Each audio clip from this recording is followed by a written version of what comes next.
ഇന്ന് വയൽപീടി എത്തി നിൽക്കുന്നത് തമിഴ്നാട്ടിലാണ്. കേരള തമിഴ്നാട് അതിർത്തിയായ ചെങ്കോട്ടയ്ക്ക് സമീപം മലമുകളിലുള്ളൊരു ക്ഷേത്രവും അവിടേക്ക് പോകുന്ന യാത്രയും അതിൻ്റെ പ്രകൃതി ഭംഗിയും ഒക്കെയാണ് ഇനി കാണാൻ പോകുന്നത്.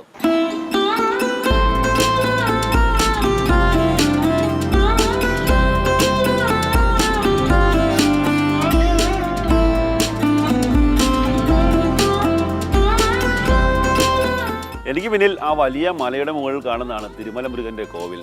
പ്രകൃതിയും ഭക്തിയും സംഗമിക്കുമ്പോൾ എത്രത്തോളം ഭംഗി ഉണ്ടാകുമെന്ന് കാണണ്ടേ, ആ കാഴ്ച കാണാം.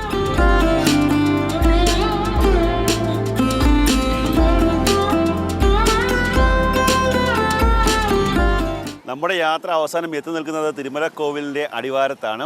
അച്ചൻകോവിൽ നിന്നും ആര്യങ്കാവിൽ നിന്നുമൊക്കെ തന്നെ വളരെ വേഗത്തിൽ എത്താൻ സാധിക്കുന്ന ഒരു പ്രദേശമാണ്. അച്ചൻകോവിൽ നിന്ന് 22 കിലോമീറ്റർ മാത്രമേ ഉള്ളൂ ഇവിടേക്കുള്ള യാത്ര.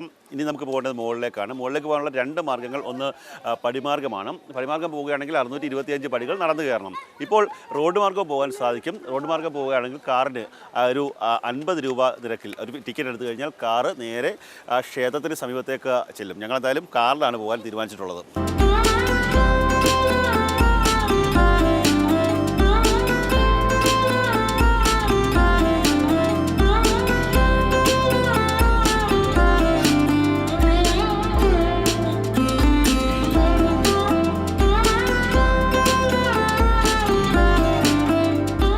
അടിവാരത്തിൽ നിന്ന് ഇങ്ങനെ കയറി വരുന്ന സമയത്ത് ഈ പ്രദേശത്തിൻ്റെ ഭംഗി കണ്ടുകൊണ്ട് നിർത്തിപ്പോയതാണ്. അത്രയ്ക്ക് പ്രകൃതി രമണീയമായിട്ടുള്ള പ്രദേശമാണ്. സമീപത്തായിട്ട് താഴ്ഭാഗത്ത് കാണാൻ സാധിക്കുന്നത് തെങ്ങിൻ തോപ്പുകളുണ്ട്. അതിനോട് ചേർന്ന് ചെറിയ മലകൾ, ചെറു നെൽപ്പാടങ്ങൾ എല്ലാം തന്നെയുണ്ട്. ഏറ്റവും അടുത്ത് പറയേണ്ടത് തമിഴ്നാട്ടിലെ ഏറ്റവും പ്രധാനപ്പെട്ട ഡാമായിട്ടുള്ള മേക്കര. ഇവിടെ വന്നു കഴിഞ്ഞാൽ ആ മേക്കര ഡാം കാണാൻ സാധിക്കുന്ന ഒരു സാഹചര്യമുണ്ട്. പ്രകൃതി ഭംഗിയും ഭക്തിയും നേരത്തെ പറഞ്ഞതുപോലെ അത് രണ്ടും സംഗമിക്കുന്ന ഒരു പ്രദേശത്തു കൂടിയുള്ള യാത്രയാണ്.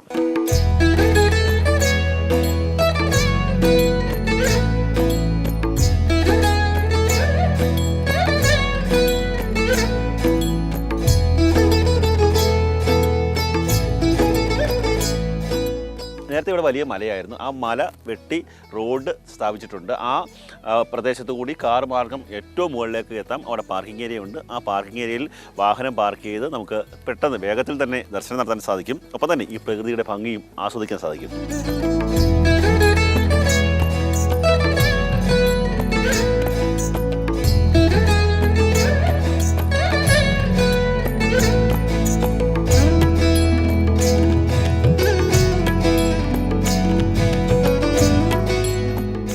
അങ്ങനെ അവസാനം നമ്മൾ തിരുമല കോവിലിൻ്റെ മുകളിലേക്ക് എത്തിയിട്ടുണ്ട്. തിരുമല മുരുകൻ, തിരുമല കാർത്തികൻ ഒക്കെ തന്നെ ഭക്തർ വിളിക്കുന്നുണ്ട്.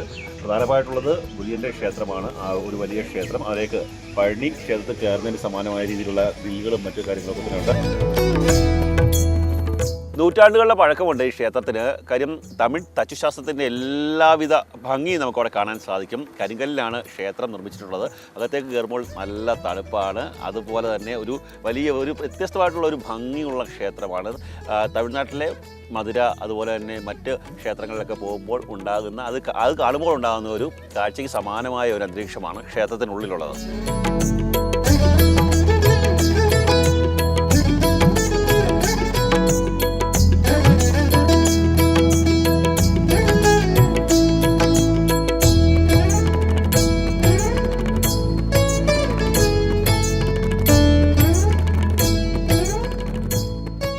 മുകളിലേക്ക് എത്തിക്കഴിഞ്ഞാൽ അതിഗംഭീരമായിട്ടുള്ള കാറ്റാണ്. 625 പടികൾ ചവിട്ടി മുകളിലേക്ക് വരണം.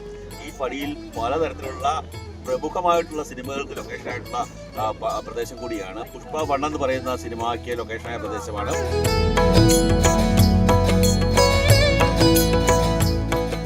എന്തായാലും മുകളിലത്തെ കാഴ്ചകളൊക്കെ കണ്ട് ആ താഴ്വാരത്തേക്ക് തിരിച്ചെത്തിയിരിക്കുകയാണ്. അതിഗംഭീരമായിട്ടുള്ള യാത്രയാണ് കേട്ടോ. കുറഞ്ഞ ചിലവിൽ തിരുവനന്തപുരം, കൊല്ലം, ആലപ്പുഴ, പത്തനംതിട്ട, വേണമെങ്കിൽ കോട്ടയത്തുകാർക്ക് പോലും ഒരു ദിവസം കൊണ്ട് വന്നു പോകാൻ സാധിക്കുന്ന പ്രദേശമാണ്. അപ്പം തന്നെ സമീപത്ത് കുറ്റാലം വെള്ളച്ചാട്ടമുണ്ട്, ചെങ്കോട്ടയുണ്ട്. ക്ഷേത്രങ്ങളാണെങ്കിൽ അച്ചൻകോവിലും ആര്യങ്കാവും ഉണ്ട്, പാലരുവി വെള്ളച്ചാട്ടമുണ്ട് കേരളത്തിൽ. അങ്ങനെയൊക്കെയുള്ള സ്ഥലങ്ങളിൽ പോയി ഒരു ദിവസം കൊണ്ട് വളരെ രസകരമായി പോയി എന്ന് കാണാൻ സാധിക്കുന്ന ഒരു പ്രദേശത്താണ് നമ്മൾ എത്തി നിൽക്കുന്നത്. അതിഗംഭീരമായിട്ടുള്ളൊരു കാഴ്ചയാണ്. ഈ സ്ഥലം പ്രേക്ഷകർക്ക് വേണ്ടി എന്തായാലും സജസ്റ്റ് ചെയ്യുകയാണ്. ക്യാമറമാൻ ഷനാസ് പരീദിനൊപ്പം കണ്ണൻ നായർ, മാതൃഭൂമി ന്യൂസ്.